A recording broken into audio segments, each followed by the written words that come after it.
اعوذ باللہ من الشیطان الرجیم بسم اللہ الرحمن الرحیم. آج جو ہے ماما نے جو آیات سلیکٹ کی ہیں وہ ہے سورہ اعراف کی آیات ہیں، اور اس میں جو ہمارے پاس سٹوری ہے نا وہ حضرت آدم علیہ السلام کی سٹوری ہے. آپ نے پڑھی بھی ہے بہت دفعہ، ہے نا؟ سنی ہوئی ہے نا؟ کچھ بھول جاتی ہے. چلو جس میں دیکھتے ہیں. فرعون تھا. نو ہدا، حضرت آدم کی سٹوری میں اور کون تھا؟ جن کو مچھلی نے کھا لیا. نہیں، جن کو اللہ تعالیٰ نے منع کیا تھا کہ درخت سے پھل نہیں کھانا. اس میں اور دوسرا امپورٹنٹ کریکٹر کون تھا؟ ان کی بیوی. ہاں، وہ تھے حضرت آدم تھے، ان کی وائف تھی. اور کس نے ان کو کہا تھا کہ وہ درخت کا پھل کھا لے؟ شیطان. ایگزیکٹلی. تو آج ہم اس سٹوری کو دیکھیں گے. سٹوری لمبی ہے، آج ہم ساری نہیں کر سکتے لیکن ہم تھوڑی سی دیکھیں گے. تو اس میں سٹوری ہماری یہاں سے شروع ہوتی ہے کہ وَلَقَدْ خَلَقْنَاكُمْ ثُمَّ صَوَّرْنَاكُمْ ثُمَّ قُلْنَا لِلْمَلَائِكَةِ اسْجُدُوا لِآدَمَ فَسَجَدُوا إِلَّا إِبْلِيسَ لَمْ يَكُنْ مِنَ السَّاجِدِينَ. کہ اللہ تعالیٰ نے حضرت آدم علیہ السلام کو پہلے تخلیق کی، اور جب اللہ تعالیٰ کی تخلیق کمپلیٹ ہو گئی تو اللہ تعالیٰ نے حضرت آدم علیہ السلام کے اندر روح پھونکی نا. پھر روح پھونک کے پھر اللہ تعالیٰ نے فرشتوں سے کہا کہ اس کو سجدہ کرو. اب وہاں پر ابلیس موجود تھا جو کہ فرشتہ نہیں تھا بلکہ وہ جنوں میں سے تھا. فرشتوں کا میں نے آپ کو بتایا تھا نا، کل ہم نے پڑھا تھا جب فرشتوں کے اوپر ایمان. جبریل علیہ السلام. جبریل علیہ السلام فرشتوں میں سے تھے. لیکن فرشتے کیسے ہوتے ہیں؟ فرشتے لائک اے روبوٹ، جو چیز ان میں فیڈ ہو جائے وہ کرتے ہیں. جو ان کو کہا جاتا ہے یہ کرو وہ کرتے ہیں، جو چیز سے منع کیا جاتا ہے وہ نہیں کرتے.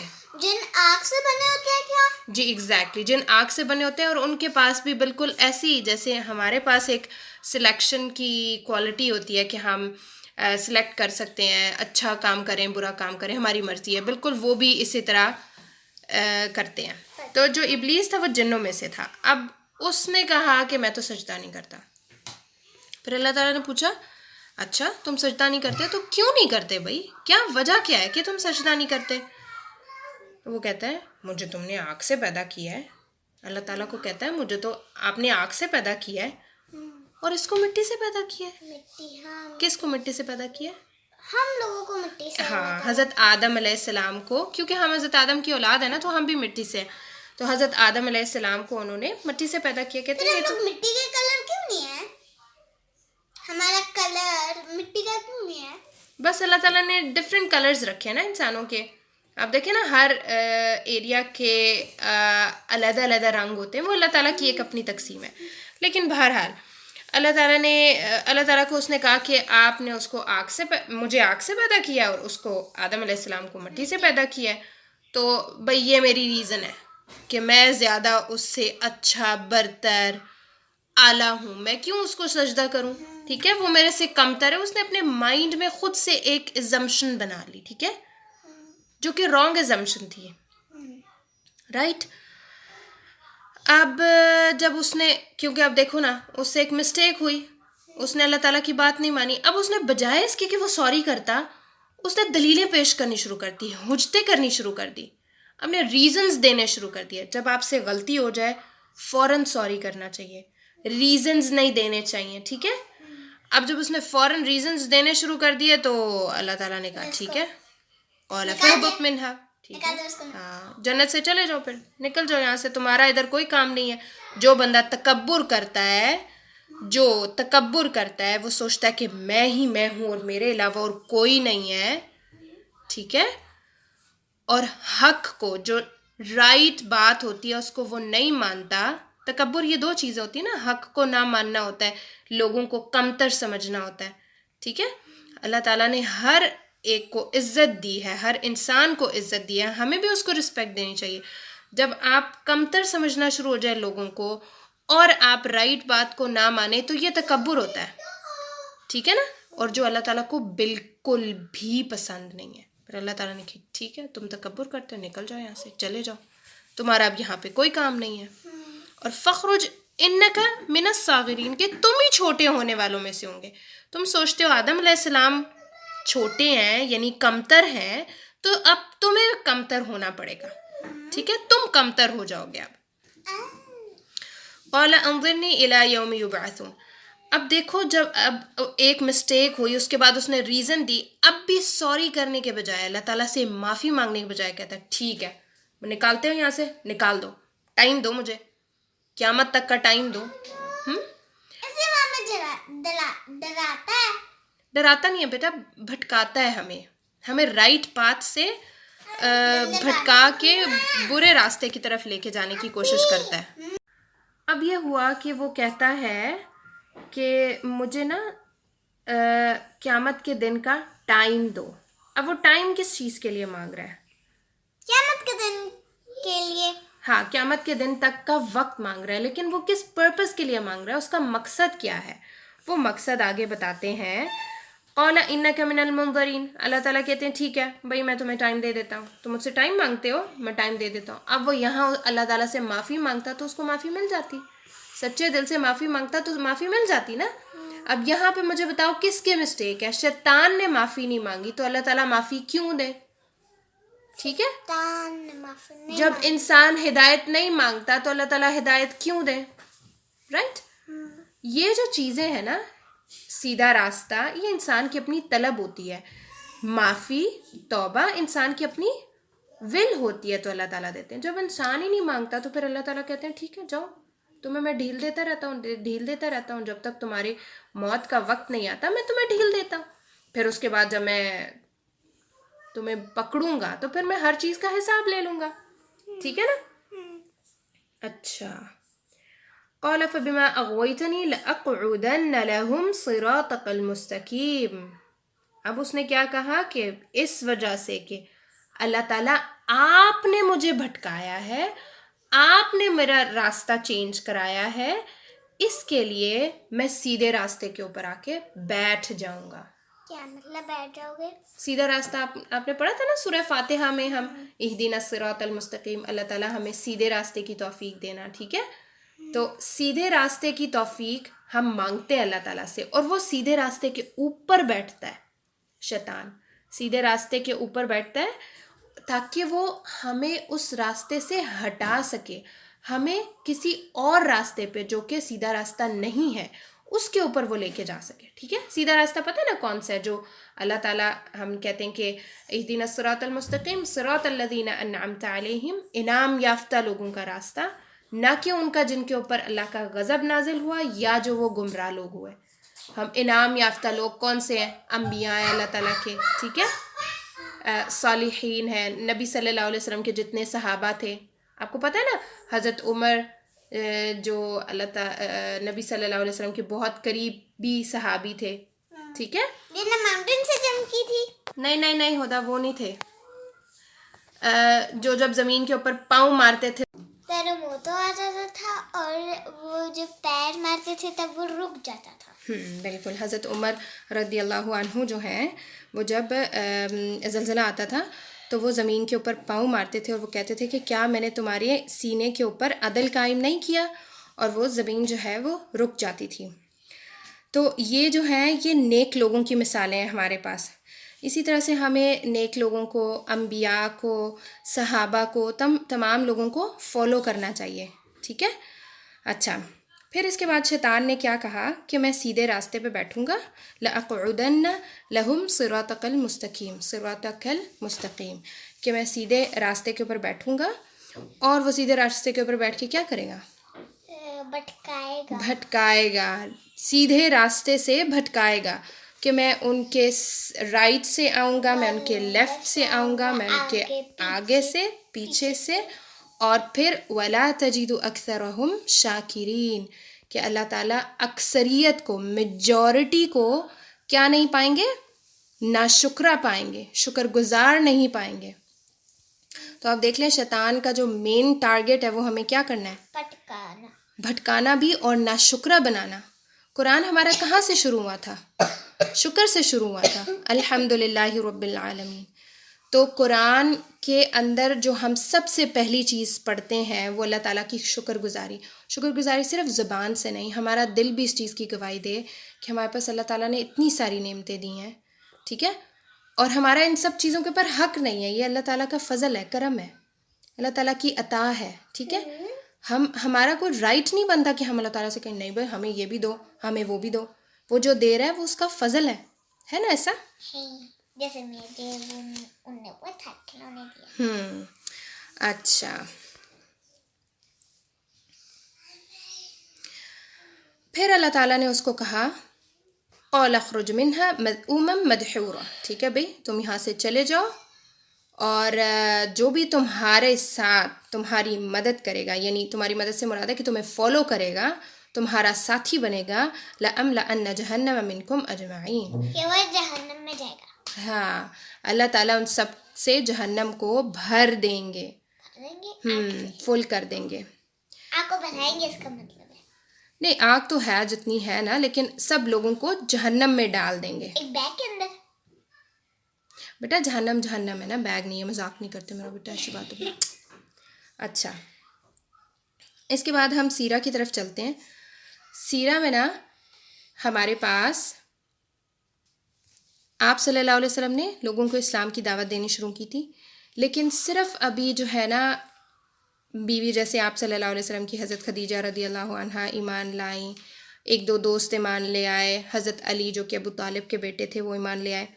تو اس طرح سے کچھ چند لوگ تھے جو اسلام لے کر آئے تھے, اور آپ صلی اللہ علیہ وسلم نے ابھی اس کا اظہار نہیں کیا تھا, اپنی نبوت کو ڈسکلوز نہیں کیا تھا تمام مکہ والوں کے سامنے. اب کیا ہوا کہ پہلے آپ صلی اللہ علیہ وسلم کو کہا گیا کہ آپ نے ریلیٹیوز کو بتائیں. تو آپ صلی اللہ علیہ وسلم نے نا ایک انویٹیشن دیا اپنے تمام ریلیٹیوز کو کہ گھر بلانے کے لیے. اب وہ جب تمام کے تمام ریلیٹیوز گھر آئے تو ظاہر ابو طالب جو کہ ان کے چچا تھے وہ بھی تھے ان کے بیچ میں, تو ابو لہب جو کہ ان کے چچا تھے وہ بھی بیچ میں تھے. ابو لہب نے نا آپ صلی اللہ علیہ وسلم کو کچھ باتیں کہیں اور ڈرانے کی کوشش کی کہ اگر تم نے ابھی اپنی نبوت ڈسکلوز کی, کیونکہ ظاہر وہ تو کلوز ریلیٹیو میں سے تھے, ان کو پہلے بھی پتہ تھا ابو لہب کو تھوڑا بہت اسلام کے بارے میں. تو انہوں نے کہا کہ اگر تم نے ابھی اپنی نبوت ڈسکلوز کی ساروں کے سامنے تو تمہیں مکہ والے تو بعد میں پوچھیں گے, پہلے تمہیں تمہارا خاندان ہی مار دے گا. ٹھیک ہے, تو اس طرح کی باتیں آپ صلی اللہ علیہ وسلم کو کی, تو آپ بہرحال اس ٹائم کوائٹ ہو گئے. لیکن آپ صلی اللہ علیہ وسلم نے پھر دوسری بار تمام لوگوں کو انویٹیشن دیا اور ان سے کہا کہ گھر آنے کے لیے کہا. پھر ادھر بیٹھ کے نا آپ صلی اللہ علیہ وسلم نے اسلام ڈسکلوز کر دیا کہ اللہ کو ایک مانو, بتوں کی پوجا نہیں کرنی, اور نبی جو کہ آپ صلی اللہ علیہ وسلم نے کہا کہ میں نبی ہوں, میں اللہ تعالیٰ کا پیغام آپ کی طرف پہنچانے والا ہوں, اور مجھے بھی مطلب میرے اوپر بھی ایمان لانا, مجھے بھی ماننا امپورٹنٹ ہے, ضروری ہے. اچھا, یہ جب باتیں ہوئیں آپ نے اپنے قریبی رشتہ داروں کو بتا دیا, قریبی رشتہ داروں کو اسلام ڈسکلوز کر دیا, نبوت کا دعویٰ کر دیا. اس کے بعد آپ صلی اللہ علیہ وسلم کو تمام مکہ والوں کے سامنے اپنی نبوت ڈسکلوز کرنی تھی. تو آپ صلی اللہ علیہ وسلم نے کیا سوچا کہ میں نا صفا ایک پہاڑی کا نام ہے, صفا آپ کی ایک کزن بھی ہے نا, تو صفا ایک پہاڑی کا نام ہے. آپ صلی اللہ علیہ وسلم کوہ صفا پہ گئے, اس پہاڑی پہ گئے, اور آپ نے نا ایک اسپیسیفک ان کا ایک سینٹینس ہوتا ہے یا صباحا یا صباحا, لوگوں کو اکٹھا کرنے کے لیے, امپورٹنٹ نیوز دینے کے لیے جو ہے نا, یہ امپورٹنٹ نیوز دینے کے لیے یہ ٹیلیویژن پہ, نہیں وہاں پہ ٹیلی ویژنز وغیرہ تو نہیں ہوتے تھے نا, موبائل بھی نہیں, نہیں کچھ بھی نہیں ہوتا تھا. الیکٹریسٹی وہ تو الیکٹریسٹی نہیں ہوتی تھی بیٹا, موم بتی, دیا, اس طرح کی چیزیں ہوتی تھیں. ہاں, وہ بہت ہی اسٹون ایج تھی, بہت پرانا ٹائم ہے, جب کہ میں آپ کو بات بتا رہی ہوں. بہرحال آپ صلی اللہ علیہ وسلم کوہ صفا پہ گئے اور آپ نے یا صباحا کہا. جب اونچا اونچا یا صباحا کہا جاتا ہے نا تو تمام لوگوں کو پتہ لگ جاتا ہے ہاں جی اب کوئی بہت امپورٹنٹ نیوز ہونے لگی ہے. تو سارے لوگ جمع ہو گئے. اب آپ صلی اللہ علیہ وسلم نے کیا کیا کہ ان کو کہا کہ اگر میں تم لوگوں کو کہوں کہ اس پہاڑی کے پیچھے ایک لشکر ہے جو کہ تم لوگوں کو تباہ کرنے آ رہا ہے, مارنے آ رہا ہے, تو تم لوگ کیا کہو گے؟ سارے کہتے ہیں ہم نے تو آپ سے کبھی بھی جھوٹ کا کوئی بھی امکان نہیں دیکھا, مطلب آپ نے اپنی پوری لائف ہمیشہ سچ ہی بولا ہے, تو ہم تو ظاہر ہے اس چیز کے اوپر یقین کر لیں گے. تو انہوں نے کہا ٹھیک ہے.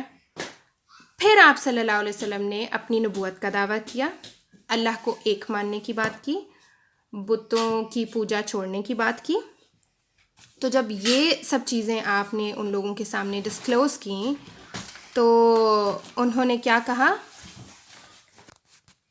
پھر ابو لہب نے نا کہا کہ تمہاری بربادی ہو، تم نے ہمیں اس بات کے لیے یہاں پر جمع کیا. مطلب اس نے بڑی ناراضگی کا اظہار کیا. بہرحال قریش کے لوگوں میں سے بھی کوئی اتنا پازیٹیو رسپانس نہیں آیا. مکہ والوں میں سے بہت کم ہی لوگ تھے جو مسلمان ہوئے، اسلام لائے. اچھا، اب یہ جو ہے نا کوہ صفا پہ جا کے آپ نے ساروں کو ڈسکلوز کر دیا. اب ظاہر ہے پورے قریش کو، پورے مکہ کو، پورے اس ایریا میں نا یہ بات پھیل چکی تھی کہ آپ صلی اللہ علیہ وسلم نے نبوت کا اظہار کر دیا اپنا. اب اس کے بعد جب حج کا موسم آیا تو حج کے موسم پہ آپ کو پتہ ہے جیسے ابھی بھی حج کا جب ٹائم آتا ہے، ابھی رمضان فنش ہوگا نا تو انشاءاللہ حج کی فلائٹس شروع ہو جاتی ہیں. پھر 2 months جو ہیں وہ لگتے ہیں، تمام دنیا سے لوگ وہاں پر جمع ہوتے ہیں اور اتنا رش ہو جاتا ہے وہاں پر کہ بے انتہا بہت زیادہ لوگ آتے ہیں. اسی طرح آپ صلی اللہ علیہ وسلم کے ٹائم پہ بھی بہت سارے لوگ حج کرنے کے لیے آتے تھے کیونکہ دین ابراہیمی تھا نا. تو ہم بھی جائیں گے حج کرنے انشاءاللہ کبھی جائیں گے انشاءاللہ خدا. تو حضرت ابراہیم علیہ السلام کا دین وہ لوگ فالو کرتے تھے نا، بس اس کو تھوڑا سا انہوں نے چینج کر دیا تھا. تو اس لیے وہ لوگ جو ہے مکہ جا کے تو مکہ میں طواف وغیرہ کرنا، سعی کرنا، جو کہ حضرت حاجر علیہ السلام آپ کو یاد ہے نا، انہوں نے 7 راؤنڈز کیے تھے صفا مروہ کے بیچ میں. کیوں کیے تھے؟ کیونکہ ان کے بیٹے کو بہت پیاس لگ رہی تھی نا اور بھوک بھی تھی اس کو، تو اس لیے انہوں نے وہ 7 راؤنڈز کیے تھے. تو اسی طرح مکہ والے بھی یہ ریچول بھی کرتے ہوتے تھے. تو بلونے سے کستنازو 7 times. ہاں وہ بیٹا وہ طائف کا سفر ہے اتنا زیادہ. ہاں یہ جو 7 راؤنڈز ہیں نا، یہ 2 پہاڑیوں کے بیچ میں 7 چکر کاٹنے پڑتے ہیں. یہ اللہ تعالیٰ نے حضرت حاجر علیہ السلام کی جو سنت ہے نا اس کو باقی تمام لوگوں کے لیے بھی کمپلسری کر دیا ہے کہ حج میں یہ ضرور ہی کرنا ہوگا. تو بہرحال وہ لوگ حج کے لیے جب بہت سارے ایریاز سے لوگ آئے تو انہوں نے کیا کیا، ہر جگہ پہ نا اپنے لوگ بٹھا لیے اور انہوں نے کہا کہ ہم نے نا ایک پوائنٹ آف ویو رکھنا ہے. یعنی کہ ایک کوئی بات کہہ رہا ہے، ایک کوئی بات کہہ رہا ہے، ایک کوئی بات کہہ رہا ہے. انہوں نے کہا ہم نے ایک پوائنٹ آف ویو رکھنا ہے آپ صلی اللہ علیہ وسلم کے بارے میں، کیونکہ یہ آپ صلی اللہ علیہ وسلم کا امیج برا کرنا چاہتے تھے لوگوں کے سامنے تاکہ کوئی بھی اسلام قبول نہ کرے. اچھا بہرحال کیا ہوا، انہوں نے کہا کہ ہم کہیں گے یہ شخص پاگل ہے. پھر انہوں نے خود ہی اپنی بات کو ڈینائی کر لیا، کہتے ہیں پاگلوں والی کوئی بات تو لگتی نہیں ہے ان میں. پھر انہوں نے کہا ہم کہہ دیں گے شاعر ہے، شاعری کرتا ہے. پھر انہوں نے اپنی بات کو خود ہی ڈینائی کر دیا، کہتے ہیں شاعر بھی ایسے نہیں ہوتے. اس کے بعد انہوں نے کہا کہ ہم کہیں گے جادوگر ہے. پھر انہوں نے خود ہی اپنی بات کو ڈینائی کیا، کہتے ہیں یہ تو جادوگر بھی نہیں لگتا. تو بہرحال اب ان کے پاس 3 اوپینینس تھی، تینوں میں سے کسی ایک اوپینین کو انہوں نے چوز کرنا تھا کہ پاگل کہیں، شاعر کہیں یا جادوگر کہیں. تو انہوں نے کہا کہ سب سے جو معقول چیز لگتی ہے، سب سے جو سوربل چیز لگتی ہے وہ یہ ہے کہ ہم کہہ دیتے ہیں کہ یہ جادوگر ہے، کیونکہ یہ ایسا کلام سناتے ہیں انسان کو. اور اس کے بعد اسلام جب انسان لاتا ہے تو یہ باپ بیٹے کے اندر اختلاف ڈال دیں گے، رشتہ داروں کے اندر اختلاف ڈال دیتے ہیں. تو یہ جادو، انہوں نے کہا کہ یہ سب سے بیٹر ہمارے پاس آپشن یہی ہے کہ ہم ان کو جادوگر کہہ دیں. بہرحال جتنے حجاج آئے نا، جو راستے تھے نا حجاج کے، ان سب کے اوپر انہوں نے اپنے لوگ بٹھا دیے اور انہوں نے کہا کہ آپ صلی اللہ علیہ وسلم کے بارے میں لوگوں کو مکہ مطلب خانہ کعبہ پہنچنے سے پہلے ساری ڈیٹیلز دے دینا. تو بہرحال انہوں نے تو اپنی طرف سے رانگ ڈیٹیلز دیں، لیکن اس کا ایفیکٹ کیا ہوا کہ آپ صلی اللہ علیہ وسلم مشہور ہو گئے. تمام لوگوں کو پتہ لگ گیا کہ ہاں بھائی مکہ میں ایک شخص ہے جس نے نبوت کا دعویٰ کیا. ٹھیک ہے، تو یہ جو ہے نا یہ اسلام کو اسلام کو لوگوں کے بیچ میں پھیلانے کا، لوگوں کے بیچ میں جس طرح ہوتا ہے نا اظہار، تمام لوگوں کو اس کے بارے میں خبر مل گئی، جو مکہ میں رہتے تھے وہ بھی اور جو آؤٹ آف مکہ تھے ان سب کو بھی اس کی جو ہے نا انفارمیشن مل گئی. اور یہ کن کے ذریعے ملی؟ خود مکہ والوں کے ذریعے ملی. یہاں پہ ہم فنش کرتے ہیں. اللہ حافظ.